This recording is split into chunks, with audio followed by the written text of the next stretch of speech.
Putting together a 5-piece puzzle isn't that hard for a person, but developing a robot that's smart enough to figure out how to recognize the different pieces and how to put them together in the right order isn't easy. Simon Chong works for Delta Electronics, a Taiwan-based company that is developing robots that meet the needs of one of the world's fastest-growing markets for automation, China.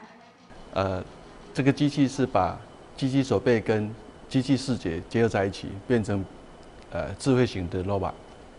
因为它有视觉系统，所以它变成智慧型的机器手背，所以工程师不用把它路径规划得很详细，它就可以自动的来做组装工作。Wages in China are rising, making labor-intensive piecework, like assembling smartphones, increasingly expensive. Electronics are also getting more complicated as consumers want their phones smaller and slimmer, requiring precision that humans can't achieve, and certainly not for 8 hours or more a day. Controversies over labor conditions and a slew of high-profile accidents at some companies are also driving factory owners to find ways around having to employ people for repetitive and dangerous work. As a result, China is one of the fastest-growing markets for robotics and industrial automation technology. In the next 2 years, the country will become the world's largest market for robots, according to the International Federation of Robotics. But China's demand is not just expanding the robotics market, it is also changing the types of robots being developed.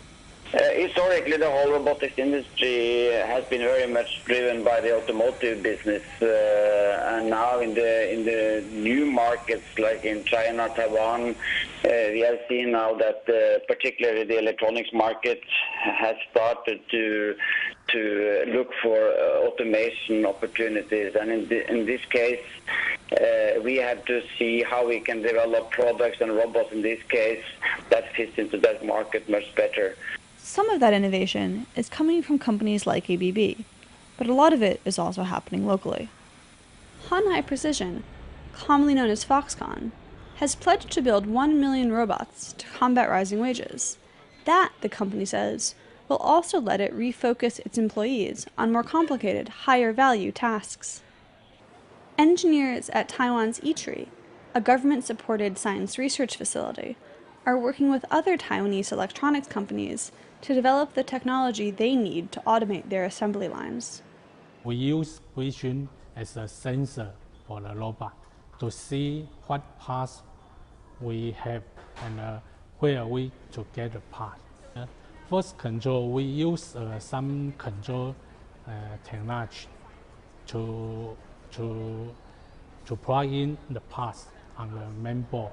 And for assembly line, there are a lot of people, and when the people approach this robot have to slow down. But business analysts caution that automating factories in China will take time, a couple of years at least. The machinery is expensive, and using it properly requires redesigning the manufacturing process, not just plugging in a robot to an existing assembly line. Key constraint factor in automation is actually product design, because the current product design doesn't enable the machines to produce in mass volume. So the companies, they have to redesign their products enable to for the machines to mass produce the products, and in order to enable the automation trend to happen. Robots as intelligent and flexible as human workers are still a bit of time away. But as human ingenuity overcomes this difficult puzzle, the nature of manufacturing, even in China, is going to begin to change. For the Financial Times in Taiwan, I'm Sarah Mishkin.